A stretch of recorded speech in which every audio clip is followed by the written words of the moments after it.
In Algebra 1, Section 1.8, we're dealing with rates, ratios, and proportions.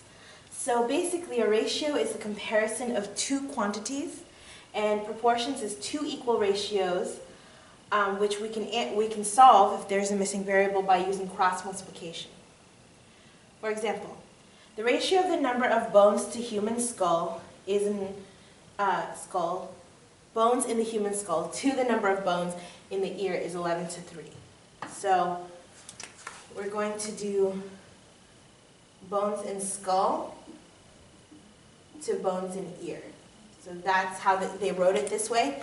So that means we're having 11 to 3, right? So for every 11 bones in the skull, there's 3 bones in the ear.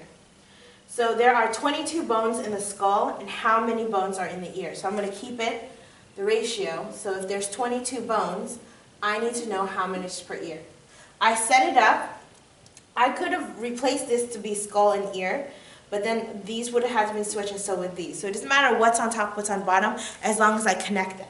Okay? As long as this is all skull and this is all ear.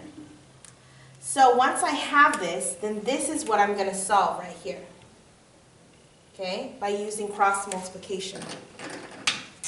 So cross multiplication you've seen probably in 6th grade or or a little bit later, but it's the setup that might be a little challenging. So just keep that in mind of us setting this up. And when I cross multiply, I have 11x, and then 3 times 22, which is 66, divide by 11, x equals 6. Now remember that we're dealing with a word problem, so this is not just 6, but 6 bones. I don't know why there's a bell, but all right. So 6 bones. Number 2 says a cheetah can run a rate of 60 miles per hour. What is this speed in feet per minute? So this one, just like that one, we're going to break it down. We're talking about a cheetah who can run at a rate of 60 miles for every 1 hour. The speed in feet per minute. So I want to change this into feet and this per minute. All right? First, I'm going to change miles into minute. I need to know how many feet are in a mile.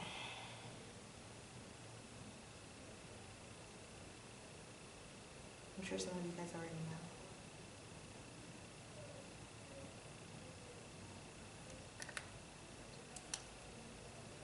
(5,280 feet). So that means for every 1 mile is 5,280 feet. Now, the reason why I put miles on top, I did that on purpose, because when I multiply these out, and this is not equals, it's multiplication. When I'm trying to change, this one I'm just trying to solve for the unknown, this one I'm actually trying to change, find equivalent measurements, okay? So I'm going to multiply across. The reason why I put miles on the bottom is that I want to cross it out when I multiply them out, right? Because just like a 2 over a 2 crosses out to 1, so miles cross out, leaving me with just feet. But I also have to change hours into minute, and I know for every 1 hour is 60 minutes. And again, the reason why I put hour on top is because there's an hour on bottom, and this cancels out, and what do I end up with? Feet per minute, right? Because I end up with feet for every minute. Feet per minute. And then I just multiply across. I do 60 times 5,280 over 1 times 1 times 60. So 60. Oh, these. I can cancel out the 60s here. Yeah.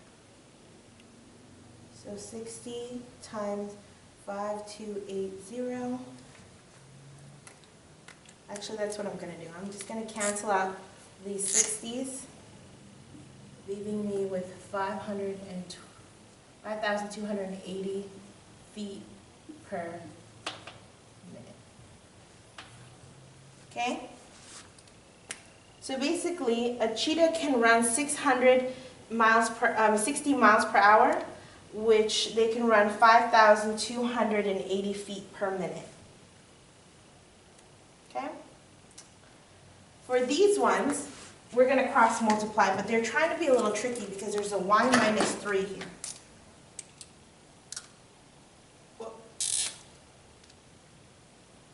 There's a y minus 3. What we're going to do is, if there's an equation, unlike this, where you cross multiply, you're going to cross multiply 2, but on the equation, on the expression that has more than one term, I'm going to put a parenthesis around it.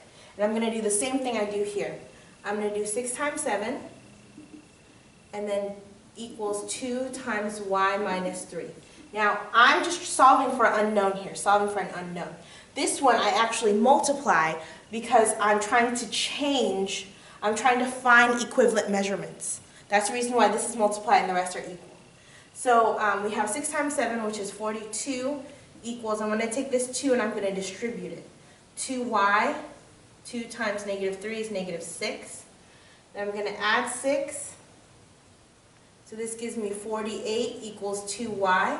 Divide by 2, I end up with y equals 24. Okay, this is supposed to be divide by 2. All right, so go ahead and write this down. Try problems, page 65, numbers 9 and 17. Problem 65, numbers 9 and 17. I will see you in class.